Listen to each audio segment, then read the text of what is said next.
Boa tarde, pessoal. Tudo bem? Então, como prometido, né? Hoje nós vamos falar sobre o livro Hugo Chávez, O Espectro. Eu também tenho um assunto para dizer que eu vou começar não mais fazer vídeo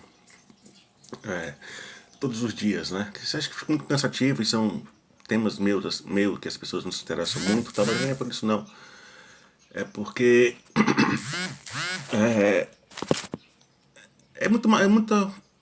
muito vídeos em sequência, né? Então eu vou começar a fazer vídeos nas segundas e nas sextas. Também, mas como prometido, a gente vai falar sobre o Hugo Chávez, O Espectro. Esse livro ele é muito didático, muita documentação, como sempre eu falo, e a gente consegue ver um pouco da realidade nossa do Brasil, inclusive, né?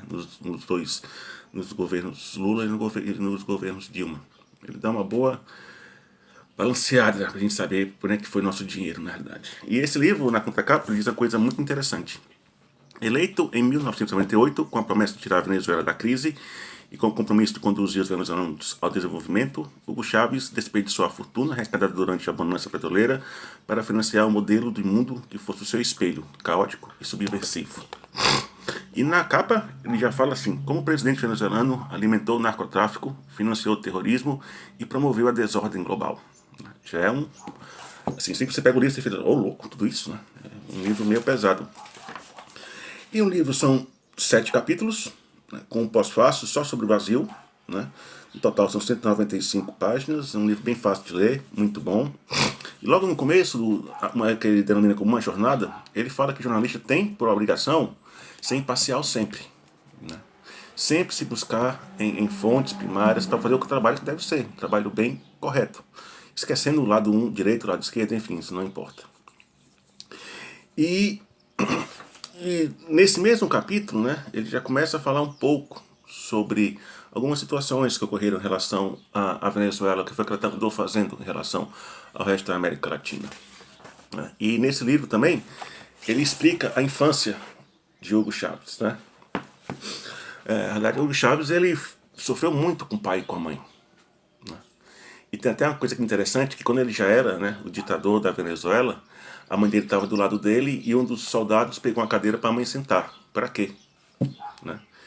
Esse cara virou no giraia, né? Tanto é que acabou com a vida profissional do militar. Destituiu o militar, ainda bem que ele não foi morto, mas infelizmente a carreira militar dele acabou. E logo no capítulo 1, ele fala sobre a conspiração nuclear. Ou seja, o que é que significa isso? Que, como o Hugo Chávez apresentou o Ahmadinejad a Cristina Kirchner para que a Argentina desse os projetos dos submarinos nucleares, né, todo o enriquecimento de plutônio, de urânio, para o Irã. Primeiro, então a gente já começa a perceber que foi Hugo Chávez quem ajudou e patrocinou, né,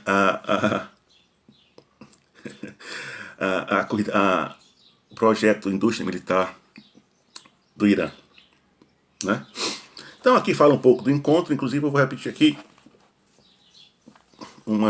a conversa que os dois tiveram, né? Essa conversa foi obtida através do guarda-costas de Chaves, que depois, né, sabendo que ia morrer, sumiu, foi para Miami e começou também a publicar um livro. Aí Chaves diz: irmão, eu preciso que me ajude com um assunto de vida ou morte. Ahmadinejad, desculpa. Pois não, disse Chaves. Preciso que intermedie junto à Argentina uma ajuda para o programa nuclear do meu país. Precisamos que a Argentina compartilhe conosco sua tecnologia nuclear. Sem a colaboração deles, seria impossível avançar em nosso programa. Pronto, como soldado, Chaves respondeu: farei isso, companheiro. Ao ouvir a tradução, Ahmadinejad sorriu, agitou-se na cadeira e disse: não se preocupe com os custos dessa operação. O Irã responderá com todo o dinheiro necessário para convencer os argentinos. Eu me encarreguei pessoalmente disso, disse Chaves. Então, ou seja, aqui tem uma prova cabal, né, de que o Irã só tem a indústria nuclear devido a Chaves ter intermediado justamente com a Cristina. Outras coisas surgiram disso, por exemplo. Não sei se vocês ficaram sabendo, se lembram, mas teve um ataque terrorista na MIA, né, que é a Associação Israelita na Argentina, onde vários judeus foram mortos. né? E tinha um promotor, né, o Nussmann, que era um cara muito correto, e descobriu que a Cristina Kirchner fez parte disso, permitiu que os terroristas entrassem na Argentina. Mas como ela conseguiu fazer isso? Devido à Venezuela. A Venezuela, o passaporte venezuelano é hoje o que tem mais risco no mundo.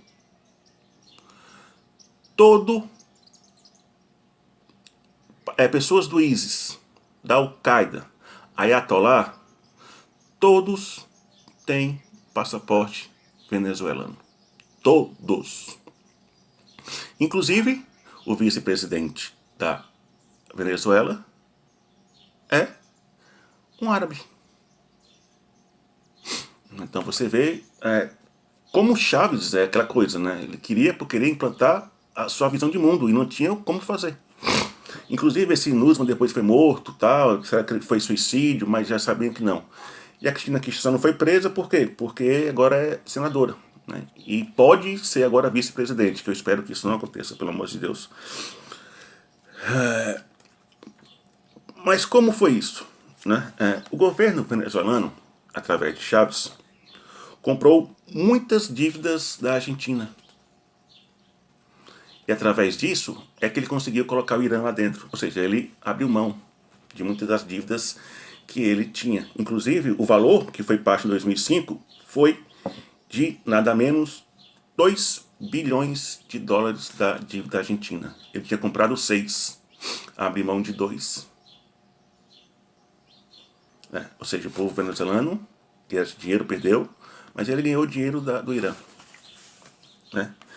Aí ele fala que como é que foi essa obsessão realmente do Irã com as conversas com Chávez para poder ter essas coisas da indústria nuclear, tudo mais, e vai contando tudo por pormenores.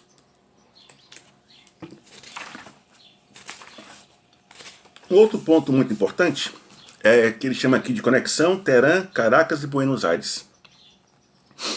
Tá? O que foi que Chávez fez com o dinheiro que foi dado pelo Irã? Ele construiu uma ponte aérea. Ou seja, os aviões vinham Irã, Argentina, Caracas. Ele construiu uma ponte, uma companhia aérea, uma ponte aérea, né, de malas e malas cheias de dinheiro, não somente dinheiro, mas também de drogas, para alimentar a Venezuela. Parece uma coisa muito maluca, né? Mas não tem como você não contestar, porque aqui tem uma referência que ele fala no título, e eu fiquei curioso, né? E fui abrir na internet para saber que era isso. Aí quando reabriu, abriu uma página do Mossad. Eu falei, vixe Maria, então o negócio é realmente verdadeiro. Você vê lá o símbolo do Mossad, lá na língua deles lá, que eu não sei qual é o nome da língua deles lá, e ela explicando justamente isso, né? Como é que foi essa conexão. Para você ver que como as coisas realmente acontecem, tem provas realmente disso. E é de se espantar, né? E aí tem um capítulo 2, que ele chama de narcobolivarianismo, né? Onde ele explica que a filial mais importante desse processo de narcobolivarianismo era o ISIS. Ou seja, toda droga proveniente da Colômbia, da Bolívia, ia para a Venezuela e ia alimentar o ISIS lá na Síria. Né? Aí, aqui tem até uma coisa muito, muito triste que acontece, que eu realmente não acho muito legal, porque eu demorei muito tempo para esquecer aquela cena. Vocês se lembram que ficou muito famoso no mundo inteiro aquela cena daquele garotinho morto na praia, na beira da praia? Parecia que estava dormindo, né? Que eles eram refugiados justamente da Síria. E o pior é que a imprensa toda, a ONU toda, ao invés de questionar por que eles estavam saindo do país dele, para um país estranho, não. Começaram a colocar a culpa nos países que não queriam receber imigrantes. Ou seja, é mais aquela coisa de pensamento revolucionário, né? A coisa do globalismo.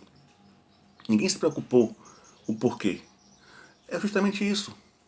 Quem financiou a guerra do ISIS lá na Síria foi Hugo Chávez, com seu dinheiro do narcotráfico. Né? E todo mundo também criticou, por exemplo, o governo dos Estados Unidos por ter saído da Síria, né, para combater o ISIS e tal. Mas ele fez coisa muito mais inteligente. Ele saiu da guerra. Ele saiu da guerra. Foi o que ele fez. Cortou todas as reservas de bilhões de dólares que estavam nos Estados Unidos. Ou seja, a Síria, o ISIS, ele morreu por falta de dinheiro. É o que os Estados Unidos está fazendo agora com quem? Com a Venezuela. Né? Então você precisa entender toda essa inteligência, esse xadrez que tem dentro dessas coisas. Nesse mesmo capítulo tem um subcapítulo chamado Chaves dobra a aposta. No ano de 2019, em novembro, autoridades do Mali encontraram no deserto os destroços de um Boeing 727-200. Sem nenhum corpo. Um avião desse porte, né? Sem ninguém, passageiro. Aí quando foram olhar, adivinham, tinham 10 toneladas de droga. Ou seja, naquela ponte aérea Caracas, Buenos Aires, Irã, em vez de passageiros, iam toneladas de drogas. O valor estimado foi de 1,2 bilhões de euros. Inclusive, apelidaram esse avião de Air Cocaine, ou seja, a companhia da cocaína. Né? E de onde é que veio essa droga? Adivinhem? Das nossas amigas Farc. Ou seja, por que a Farc hoje não é mais um partido político e voltou à guerrilha? Por que será? Né? Então, ou seja, tá tudo tentando voltar de novo. E a Farc só começou a ter essa ideia de deixar de ser um partido político para voltar a ser uma guerrilha, por quê? Devido às prévias que aconteceram na Argentina. A amiga deles, né? A Cristina Kirchner. Para você ver que nada acontece por um acaso. Tem sempre uma ligação. Tá? Aí a gente vai para outros pontos muito interessantes. Por exemplo, você já ouviu falar do cartel dos sóis? Cartel dos sóis significa cartel do sol. Mas por que sol? Devido aos generais, eles usaram aqueles soles, né, aqui. E o general máximo da Venezuela é um rapaz chamado Diosdado Cabello. Ele é o homem mais rico do mundo. É o maior traficante de drogas que existe no mundo. E foi aí onde Maduro caiu numa cilada. Porque quem manda não é Maduro na Venezuela. É o cartel de soles. É a droga. Maduro era só um fantoche. Então, quando você ouvir falar que a Venezuela é um narco-ditador, quando você fala que Maduro é um narco-ditador, justamente isso. Quem sustenta a ditadura do Maduro é a droga. É o tráfico de droga. Por que você acha que no Brasil agora já foram apreendidos quase 80 toneladas de droga? Vem de onde essa droga? Vai para onde? Vai para a Europa, para a África. E vem de onde? Então, para você ver. Tá? O Brasil é muito importante. Por que você acha que os Estados Unidos estão apoiando o Brasil em tudo? Justamente porque o Trump agora sabe que vai ter combate à droga. E ele sabe que se cortar a droga do comunismo, a droga que sustenta o comunismo acaba. Porque a China não tem condições de sustentar mais.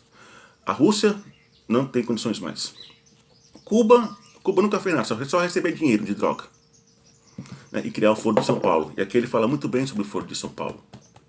Né? E, inclusive, ele fala sobre o papel do Brasil no Foro de São Paulo. O papel do Brasil no Foro de São Paulo era dar dinheiro a todos os países da América Latina e Cuba para sustentar o socialismo. Ou seja, o Brasil era o único país dentre todos esses que nunca ia virar socialista. Porque se virasse, acabava as verbas. Agora a gente sabe por quê. O BNDES, a Petrobras, enfim. Será que tudo que eles roubavam iriam para o partido? Lógico que não. Lembre-se, não existe partido comunista diferente, é só um. E quem manda é o Partido Comunista da Rússia.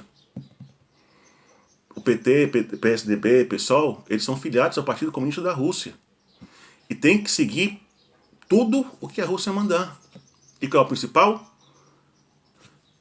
Sustentar, através de dinheiro, né, a Revolução Comunista. Mas esse não é o pior ponto. Se fosse dinheiro, tudo bem. Mas, nesse livro, ele fala que Dilma, Lula e o então ministro da Justiça, que agora não me lembro o nome dele, abriram as portas do Brasil para entrar de droga. Principalmente na cidade de Curitiba, onde um procurado, um terrorista, entrou com passaporte venezuelano aqui e viveu muito tempo em Curitiba.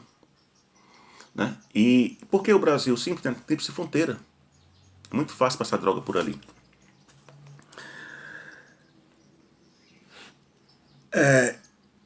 Aqui ele fala que o elo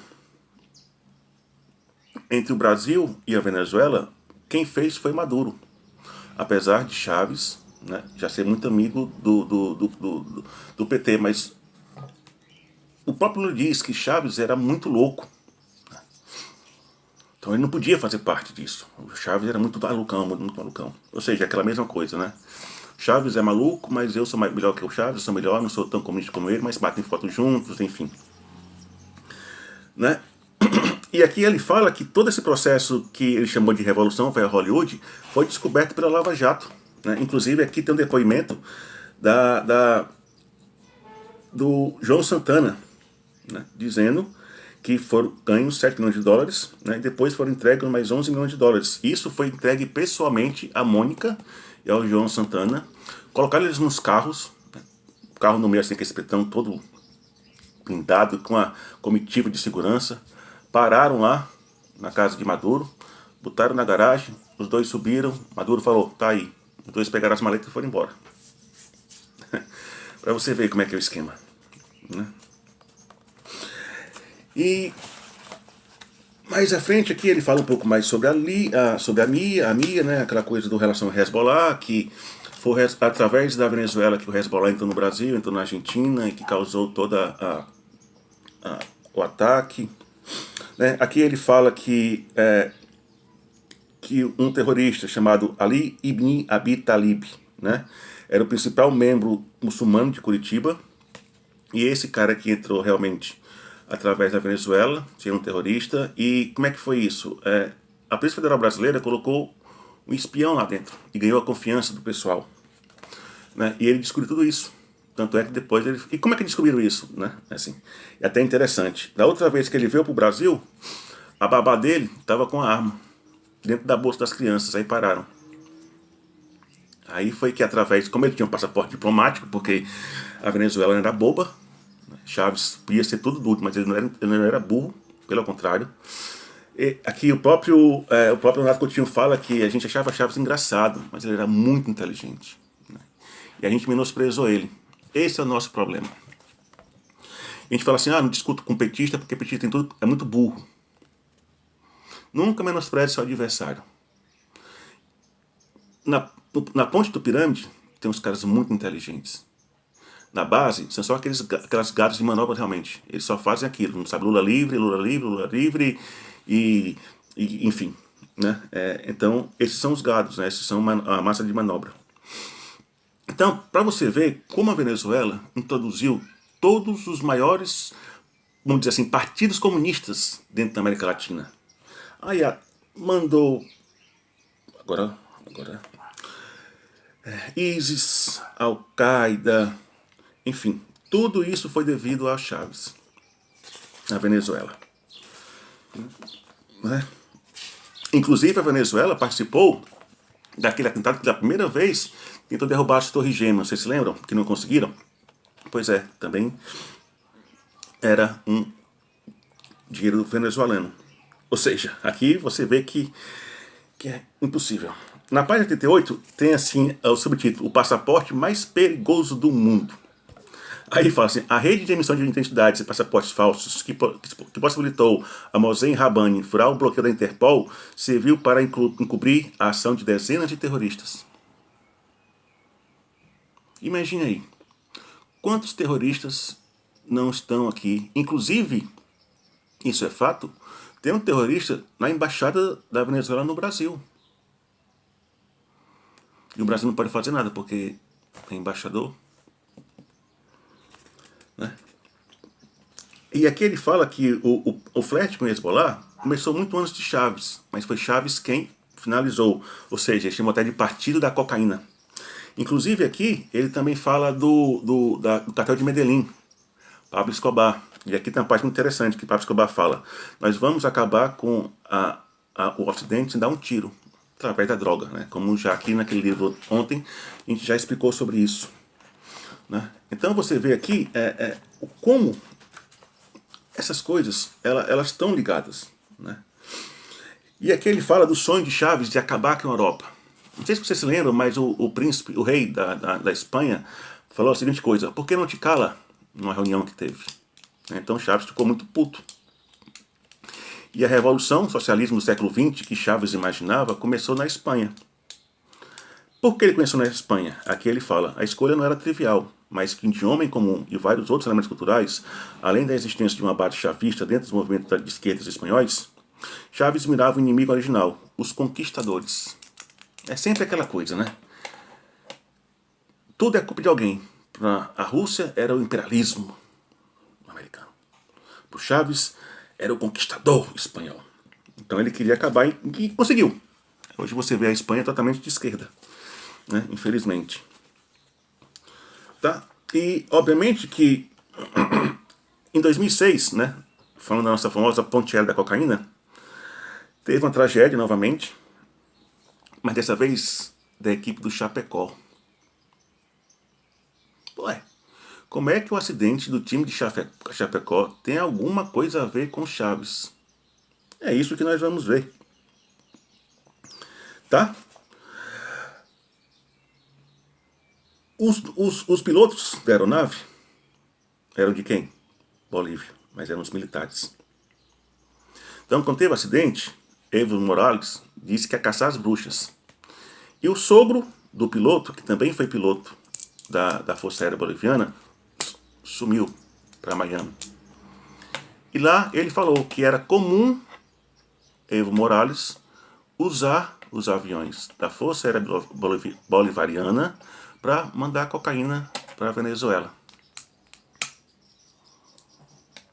E ele ficou muito com medo, que sabia que ia sobrar para ele, se mandou e contestou. Até para você ver, né, que um acidente que a gente achava que estava levando um time de futebol não tinha consequência com tudo que está acontecendo. A empresa, a Lamia, eram dois pilotos da Força Aérea Bolivariana. O cunhado, o genro morreu, o cunhado, o sogro ficou com medo, que sabia que ia sobrar para ele, fugiu para Miami e lá abriu a boca, dizia que ele, como piloto da Força Aérea Bolivariana, e mostrou todos os documentos dos voos que ele fazia. Ou seja, muito bem documentado, né? Tem até uma coisa assim que ele fala que isso em relação ao sogro, né? O ex-militar revelou que quando teve a coragem de conversar com o oficial sobre o seu receio de estar realizando algo ilegal, foi repreendido. Não quer levar? Eu mesmo posso pilotar o avião e você assume as consequências da sua insubordinação, disse o coronel. E aqui ele mesmo fala que ele ganhava, em média, né, por mês lá, fosse uns R$2.000. Mas para cada voo, ele ganhava R$10.000. Então, aqui ele fala que sempre suspeitou de alguma coisa, mas que nunca imaginou que a Força Aérea podia estar traficando, assim, ele não sabia, né? Depois é que ele soube, ele pesquisou e viu que tinha essas coisas. E ele achou isso um absurdo. Como é que o presidente, que é o chefe maior das Forças Armadas, faz com que o exército se suje traficando droga? Então você vê toda essa cadeia, né? Aí teve uma vez que o general da Venezuela, né, da Força Aérea, chegou pro Evo Morales e falou: o senhor precisa parar de transportar cocaína em nossos aviões. O que aconteceu? Logo depois ele apareceu morto. Disse que tomou muita bebida devido à sua promoção a ministro da Força Aérea, e foram beber e de repente chegou em casa morto. Então assim, até a mulher dele fala: para mim foi queima de arquivo. Só porque ele pediu para não fazer mais isso. É aquela coisa. Todo país comunista, os fins justificam os meios. Eles matam quem eles quiserem, sem nenhuma pena. E aqui, interessante que tem as fotos, ó, do Ayatollah Khomeini com a foto de Hugo Chávez. Olha quem está aqui. Nossa querida Cristina Kirchner. com Hugo Chávez e o Ayatollah Khamenei. Ou seja, tudo. E aqui é o mais interessante. Olha essa foto que linda. Né? E aqui é um mapa da Força Aérea Americana com todos os dados de voos estranhos, permitidos, que não eram permitidos. Aí no final a gente fala um pouco do pós-fácil, né? Que é, e o Brasil com isso? O cenário é de uma agressão injustificada. Um caça invade o espaço aéreo brasileiro para desferir um ataque brutal. Ao fim do dia, são contabilizados 84 civis. Não satisfeito, os agressores retornam no dia seguinte e realizam um novo bombardeio, nas mesmas proporções e com as mesmas quantidades de mortos. Nem Brasília, nem a opinião pública global tolerariam tal brutalidade. O mais provável é que o segundo sobrevoo sequer aconteceria. Tá? Aqui ele fala aqui que em 2016, 61.609 pessoas foram assassinadas no Brasil. As estimativas apontam que metade dessas mortes tem conexão com o tráfico de drogas, principalmente cocaína e crack. Ou seja, metade da população brasileira morreu devido ao tráfico de droga do nosso amigo Hugo Chávez, do nosso amigo Evo Morales. Né? Então, assim, o narcotráfico não é apenas um crime com dimensões transnacionais, é uma ferramenta de guerra irregular. Pablo Escobar fez uso da atividade para tentar tomar o poder pela via política na Colômbia. Tentou matar um presidente. Fidel Castro traficou para os Estados Unidos cocaína nos anos 80. E 2 décadas depois, introduziu Hugo Chávez na atividade que ele definia como um ataque aos Yankees. A droga patrocinou as guerrilhas do Sendero Luminoso, no Peru, das Farc na Colômbia. O tráfico tem feito caixa para os xiitas do Hezbollah e para os sunitas do Estado Islâmico, rivais entre os vários conflitos do Oriente Médio. É que ele diz até na forma irônica, não dá para pensar que no Brasil seria diferente. O narcotráfico gerou para o Brasil uma receita de 33 bilhões de reais. Né? Como é que aconteceu? Como é que permitiram isso? Isso aqui é até interessante. Inclusive aqui tem uma coisa interessante do encontro entre Emílio Odebrecht e Hugo Chávez, né? Na qual ele recomendou que Hugo Chávez construísse um porto em Cuba, de Mariel. De onde veio o dinheiro? BNDES. Só que nenhum deles esperou a Lava Jato. Né? Tem até um capítulo aqui, Efeito Lava Jato. Então a Lava Jato quebrou todos eles. Quebrou todos eles. Aí, Emílio Odebrecht aqui continua, disse que, na sua delação, que em condições normais, nem o BNDES, nem o Odebrecht entrariam. Ou seja, tinha que ter um retorno muito grande. Mas o que me deixou mais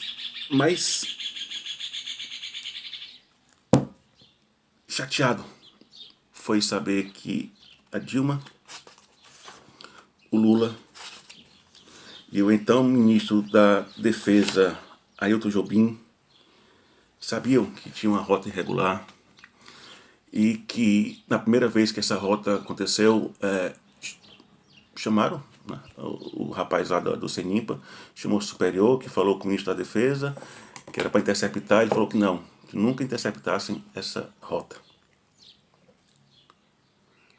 É uma pena saber que a gente passou tanto tempo com essas pessoas. Então, lembre-se, esse rapaz aqui matou muita gente no Brasil. Matou muita gente no ISIS. Fez uma esculhambação total no mundo. Nunca se esqueça, tá? Da imagem daquele menino deitado na areia. Parecia um anjinho dormindo.